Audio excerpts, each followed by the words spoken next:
Assalamualaikum warahmatullahi wabarakatuh. Balik lagi sama saya Ryan Fajar dari Prodi S1 Pendidikan Teknik Otomotif. Nah, di sini saya akan menjelaskan mengenai termodinamika teknik lagi. Mohon maaf kalau ada suara ayam-ayam atau yang lainnya itu karena saya tinggal di desa. Saya akan menjelaskan tentang termodinamika teknik dari rujukan buku Yunus Channel ya, yang gambar 11 strip 1 dan 11 strip 4. Nah, kita semua tahu kan kalau pengalaman bahwa panas itu mengalir dari suhu tinggi ke suhu yang rendah. Nah, pada proses transfer panas ini eh, apa terjadi di alam tanpa memerlukan bantuan apapun.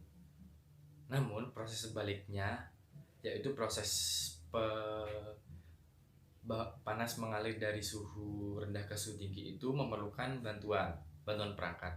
Contohnya lemari es dan pompa panas. Di sini saya akan menjelaskan tentang lemari es dulu atau kulkas. Kulkas itu perangkat siklik dan cairan kerja yang digunakan dalam siklus pendinginan disebut refrigeran. Di sini kan ada QL. Nah, QL itu adalah besarnya panas yang dikeluarkan dari ruang yang didinginkan pada suhu TL. QH adalah besarnya panas yang ditolak ke ruang hangat pada suhu TH. Nah, sedangkan W net in adalah input kerja bersih ke lemari es. QL dan QH ini mewakili besaran dan dengan demikian adalah jumlah positif. Lalu perangkat lain yaitu kan tadi sudah saya sebutkan pompa panas. Nah, kulkas dan pompa panas ini dasarnya perangkat yang sama tapi tujuannya beda. Kulkas itu kan tujuannya menstabilkan suhu dingin yang ada dalam kulkas agar tidak panas itu loh. Jadi itu agar tetap dinginnya terjaga di dalam kulkas. Dan sedangkan tujuan dari pompa panas itu adalah untuk mempertahankan ruang yang dipanaskan pada suhu tinggi. Hal ini dilakukan dengan menyerap panas dari sumber suhu rendah seperti air sumur atau udara dingin di musim dingin dan memasok panas ini ke media yang lebih hangat seperti rumah. Nah, kinerja lemari es dan pompa panas dinyatakan dalam koefisien kinerja atau coefficient of performance yang bisa disingkat COP yang didefinisikan sebagai ada dua COP-nya itu yaitu COP untuk kulkas dan COP untuk pompa panas. COP kulkas itu bisa didefinisikan yaitu COPR sama dengan output yang diinginkan per input yang diperlukan sama dengan efek pendinginan per input kerja atau bisa dinotasikan sebagai QL per W net in.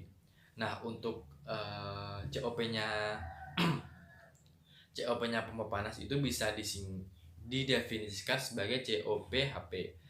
Ya, didefinisikan sebagai output yang diinginkan per input yang diperlukan sama dengan efek penghangatan atau efek pemanasan per input kerja sama dengan QH per WNet per in.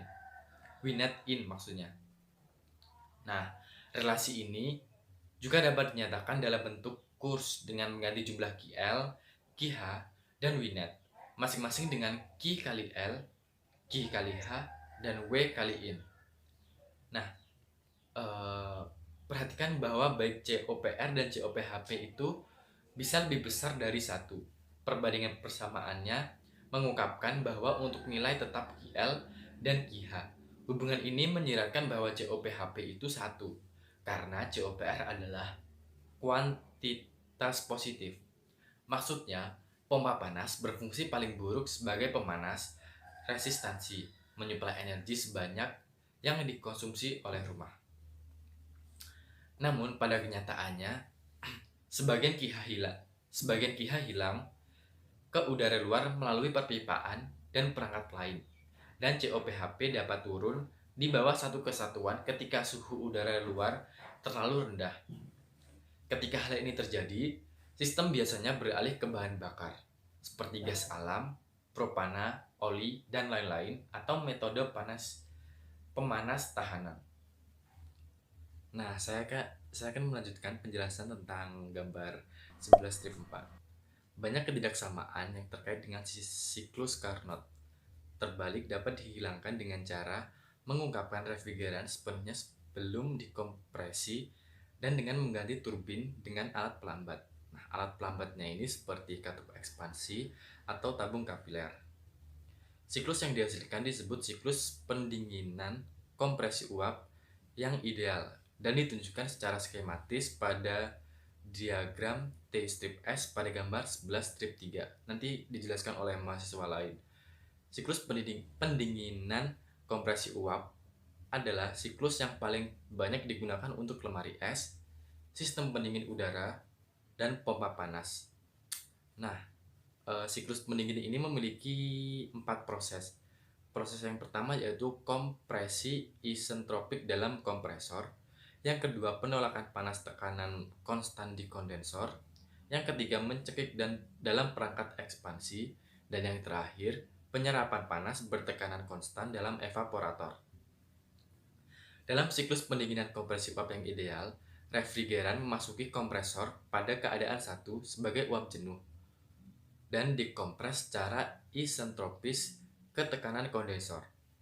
Suhu zat pendingin meningkat selama proses kompresi isentropik hingga jauh di atas suhu media di sekitarnya.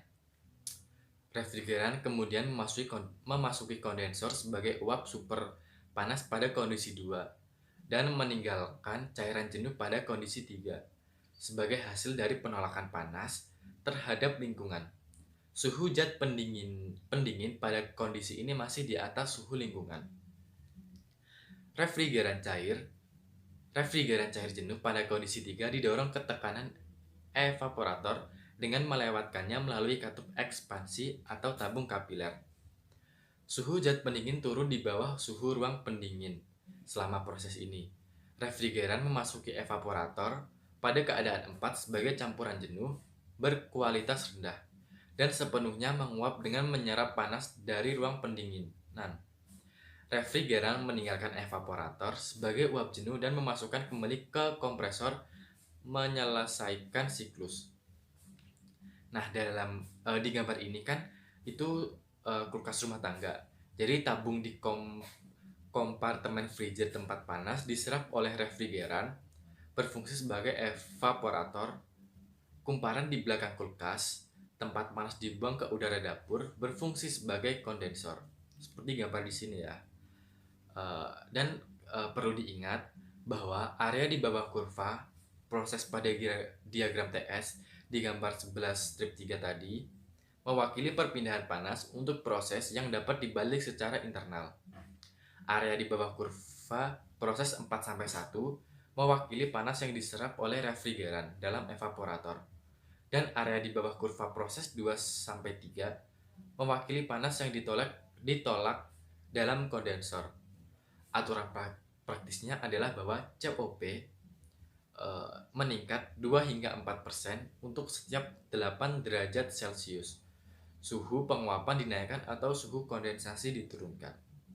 Nah, sekian penjelasan singkat mengenai gambar 11-1 dan 11-4. Jangan lupa like, comment, subscribe, dan jangan lupa stay at home. Bye-bye.